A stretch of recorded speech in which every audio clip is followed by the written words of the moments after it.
Hi, beautiful soul. This is day 18 of 100 days to emotional power.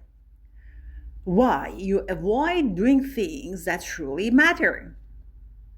Today, we are talking about something that almost everyone struggles with, but very few people truly understand, which is why you avoid the things that you know would change your life.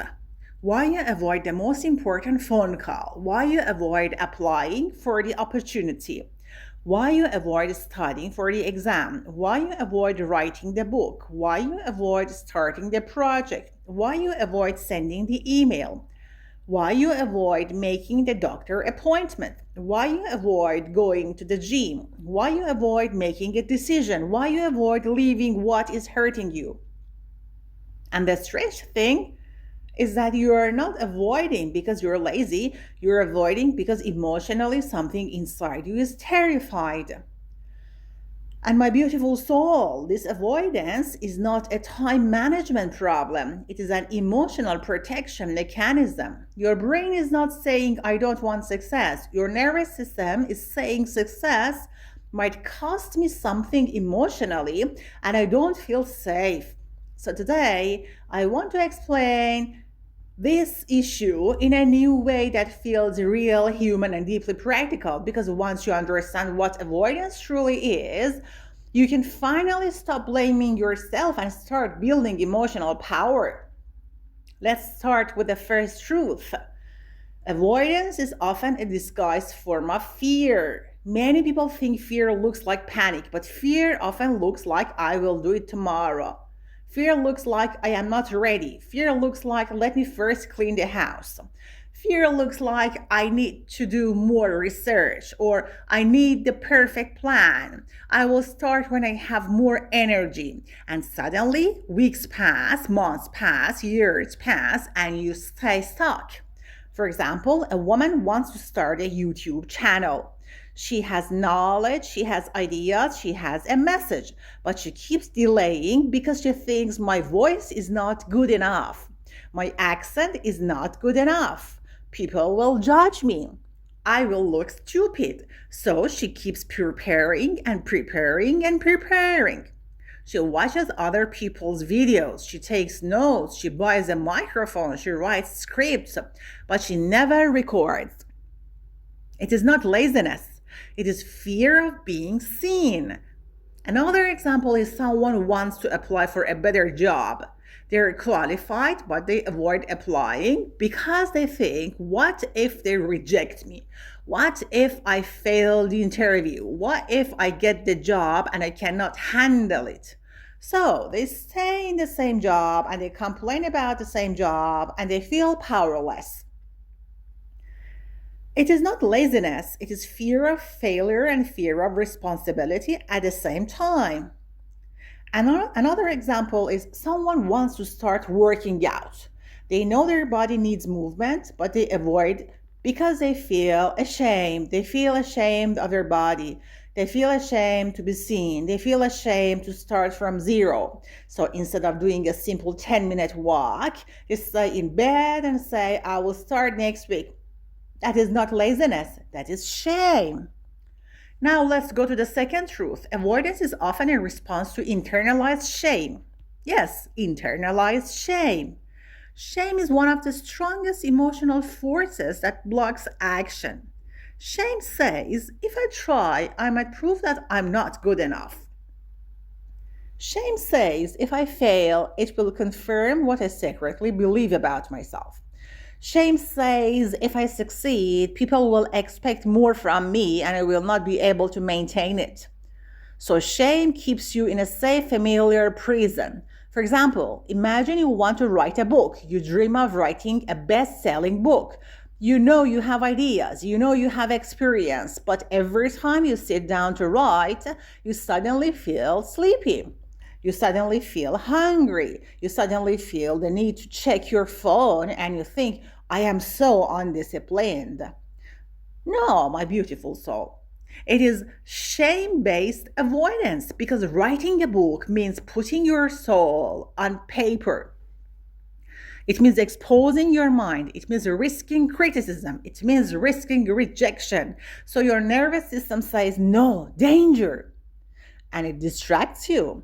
Another example is a student who avoids studying because deep inside they fear that if they study hard and still fail, it will destroy their self image. So they avoid studying, they procrastinate, they waste time, and then if they fail, they can say, I failed because I didn't try. This is painful, but it is less painful than I tried my best and it wasn't enough. So procrastination becomes emotional self protection.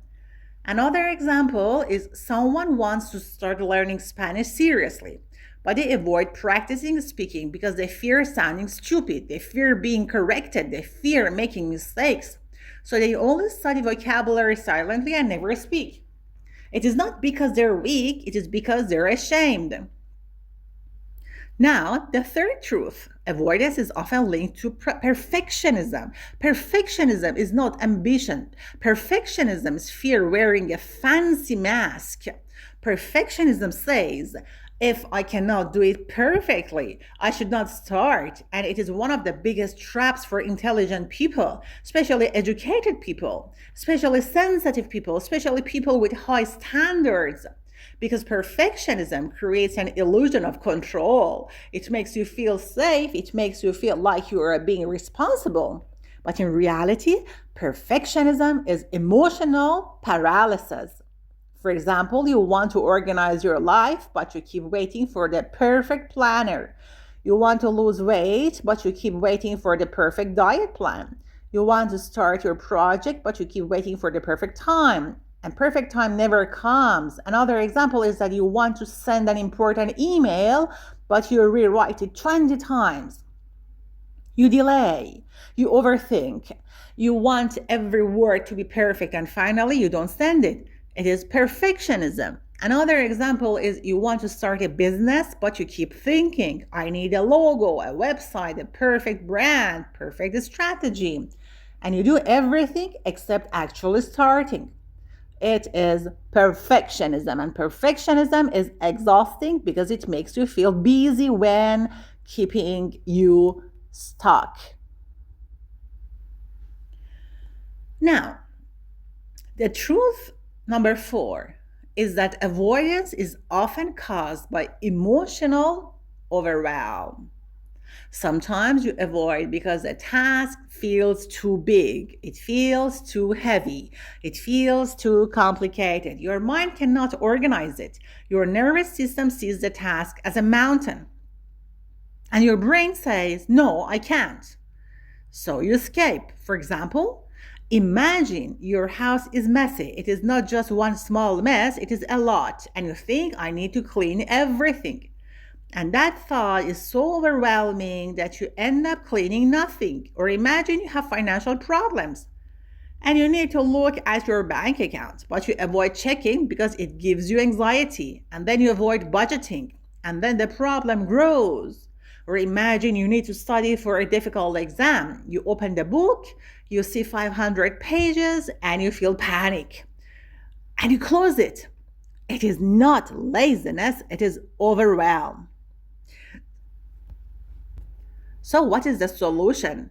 Tip number 1, break the task into ridiculous small steps. Not small, ridiculous, because your nervous system needs safety. For example, if you want to write a book, don't say, I will write a chapter. Say, I will write 5 sentences. If you want to clean your home, don't say, I will clean the whole kitchen. Say, I will wash 5 plates. If you want to study, don't say, I will study 3 hours. Say, I will study for 7 minutes. And here is the secret. Once you start, your brain becomes calmer. Starting is the hardest part. The moment you start, your nervous system realizes, oh, we're not dying. And then you can continue. Another real life example is that if you avoid sending an important email, your step can be, I will open the email draft, not send it, just open it. That is enough. Then the next step is, I will write the first line. Then I will write one paragraph and then you send it. Emotional power is built by small starts. Now, the fifth truth. Avoidance is often caused by fear of success, not only fear of failure. Many people think they avoid because they fear failing, but some people avoid because they fear winning. Yeah, because success changes identity, success changes expectations, success changes how people treat you, success can bring envy, success can bring responsibility, success can bring pressure. So the mind says, if I succeed, my life will change, and change is unsafe. For example, a woman wants to lose weight. She wants to be healthier. But deep inside, she fears attention. She fears being seen. She fears men looking at her. She fears jealousy from other women. She unconsciously avoids losing weight. Another example is someone wants to become a professor, but deep inside, they fear if I become successful, people will criticize me more. People will expect perfection from me. People will envy me. So they avoid taking the final steps. Another example is someone wants to start making money, but deep inside, they fear if I become rich, my family will ask me for money. People will use me. I will have to make big decisions. So they unconsciously stay stuck and they don't understand why. So, tip number 2 is ask yourself one honest question. What will happen if I succeed? Write down the answers. You might be shocked. For example, if I succeed, I will be alone. If I succeed, I will lose my comfort zone. If I succeed, people will judge me. If I succeed, I will not have excuses anymore. Because excuses are emotional protection. And when you see your hidden fear of success, you can heal it. Now, the sixth truth. Avoidance is often caused by fear of emotional pain. Some tasks are not difficult technically, they're difficult emotionally. For example, making a doctor appointment is emotionally hard because it forces you to face the possibility of illness. Having a difficult conversation is emotionally hard because it forces you to face rejection. Asking for respect is emotionally hard because it forces you to face disappointment.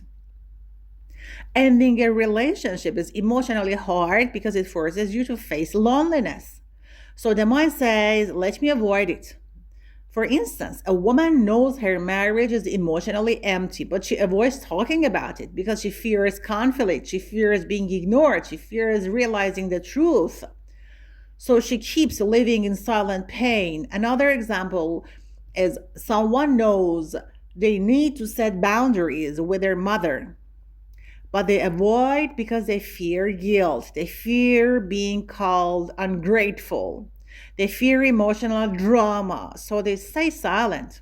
Another example is someone knows they need to stop a toxic friendship, but they avoid because they fear being alone. So, tip number 3 is choose discomfort now instead of suffering later. This is emotional power. Discomfort is short, suffering is long. For example, one uncomfortable conversation might save you years of resentment. One uncomfortable boundary might save you years of emotional exhaustion. One uncomfortable decision might save you years of regret. Now, the seventh truth. Avoidance is often connected to low self trust. When you don't trust yourself, you delay decisions, you delay action, you wait for certainty, you wait for someone else to confirm, you wait for the right feeling. But life rarely gives you certainty. For example, someone wants to move to a new city, but they avoid because they think, what if I make the wrong decision? Someone wants to start a course, but they avoid because they think, what if I waste time? Someone wants to leave a relationship, but they avoid because they think, what if I regret it? And the real issue is not the decision. The real issue is self-trust. So tip number 4 is practice trusting yourself with small promises. For example, Today, I will walk for 10 minutes and you do it. Today, I will drink water and you do it. Today, I will read 3 pages and you do it. These small promises rebuild self trust. And when self trust grows, avoidance becomes weaker. Because avoidance thrives when you don't believe you can handle life. Now, the eighth truth. Avoidance can be a trauma response. If you grew up in an environment where mistakes were punished, your nervous system learned that action is dangerous. If you grew up with criticism, your nervous learned that trying is risky. If you grew up with emotional instability, your nervous system learned that being visible is unsafe. So as an adult, you avoid because your nervous system is still protecting you like you're a child. For example, someone wants to speak confidently, but they avoid speaking because in childhood they were mocked. Someone wants to express their feelings, but they avoid because in childhood they were dismissed. Someone wants to pursue success, but they avoid because in childhood success brought jealousy or punishment. So, tip number 5, talk to yourself like a supportive parent, not like a harsh judge. For example, it's okay, I'm safe, I can take one step. I don't need to be perfect, I just need to begin. I can handle discomfort. This is not childish, this is nervous system healing. Now, I want to give you very practical, true to life daily strategies that you can start today because I don't want this talk to remain only theory. Tip number 6 is use the 2-minute rule. If something takes less than 2 minutes, do it immediately. For example, sending a quick email reply, putting clothes in the laundry basket, washing a cup, writing one sentence. This stops avoidance from building. Tip number 7, use the ugly first draft method. If you want to write, create, speak, record, or apply, allow yourself to do it badly at first. For example, record a video even if your voice is not perfect. Write a paragraph even if it is messy. Apply for a job even if your CV is not perfect. The first version is not the final version, but without the first version, there will never be a final version. Tip number 8, create a ritual that signals action. Yes, a ritual that signals action. For example, every time you want to start working, make tea, open your notebook, sit in the same place and start. Your brain learns this is work time. Ritual reduces resistance. Tip number 9, remove the hidden emotional triggers. For example, if you avoid studying because your phone distracts you, put it in another room. If you avoid writing because your space is messy, clear one small area. If you avoid exercise because you feel embarrassed, start at home. If you avoid talking because you fear conflict, write your thoughts first. Tip number 10, reward action, not results. For example, if you study for 10 minutes, for 20 minutes, reward yourself with tea or rest. Not because you finished everything, but because you showed up. This trains your brain to associate action with pleasure instead of fear. Now I want you to understand one of the most powerful truths about emotional avoidance. You avoid what matters because it touches your identity. Things that truly matter are never emotionally neutral. If you apply for the job, it means you believe you deserve more. If you write the book, it means you believe your voice matters. If you leave the toxic relationship, it means you believe you deserve peace. If you start working out, it means you believe you deserve health. If you start building your future, it means you believe you are not stuck forever. So avoidance is often a battle between your old identity and your future identity. Your old identity says, stay small, stay safe, stay hidden. Your future identity says, grow, risk, rise, and your nervous system is caught in the middle. So if you want to overcome avoidance, you must stop asking what is wrong with me and start asking what part of me is afraid of becoming powerful. Because sometimes your fear is not fear of failure, it's fear of your own greatness. Yes, it's somehow paradoxical. You're afraid of becoming great. And my beautiful soul, I want to speak very gently but very honestly here. Sometimes you avoid because deep inside you're exhausted from life, you're emotionally tired, you're carrying responsibilities, you're carrying family burdens, you're carrying pain, you're carrying loneliness. And when you are tired, your brain chooses easy dopamine, scrolling, snacks, small distractions. But your nervous system wants comfort. So if you're avoiding, don't only push yourself harder. Also ask, am I emotionally nourished? Because emotional power is not built by forcing yourself every day until you break. Emotional power is built by learning how to support yourself like a wise inner friend. Now, let me give you some very real examples of how avoidance looks in daily life. So, you will be able to recognize yourself and stop feeling alone. For example, you keep telling yourself you will start eating healthier, but every day you wait until tomorrow. The deeper truth might be that you feel hopeless and you don't want to try again and fail again. Or you keep avoiding cleaning your house, but the deeper truth might be that your messy environment reflects your inner chaos and facing it feels emotionally painful. Or you keep avoiding calling your mother because every call leaves you drained and you feel guilty for not being the perfect child.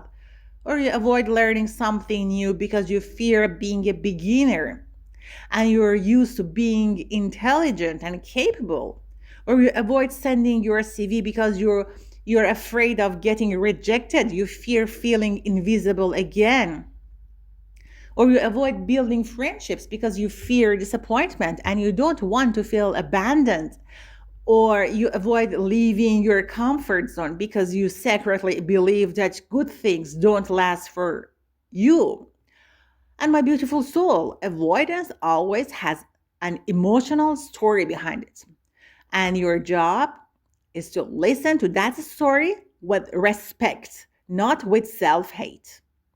Now, I want to give you one powerful exercise that can change your life. It is tip number 11, the fear sentence exercise. Write the sentence, I am avoiding this because, and finish it honestly. For example, I am avoiding applying for the job because I fear they will reject me. I am avoiding starting my YouTube channel because I fear people will laugh. I am avoiding studying because I fear I am not smart enough. I am avoiding speaking up because I fear conflict. I am avoiding leaving because I fear loneliness. Once you name it, the fear loses power because unnamed fear controls you. Named fear becomes manageable. And now I want you to understand something extremely important. Avoidance steals your future quietly. It doesn't destroy your life in one dramatic moment, it destroys it slowly. It destroys it through delay. It destroys it through later. It says later, later. It destroys it through not now.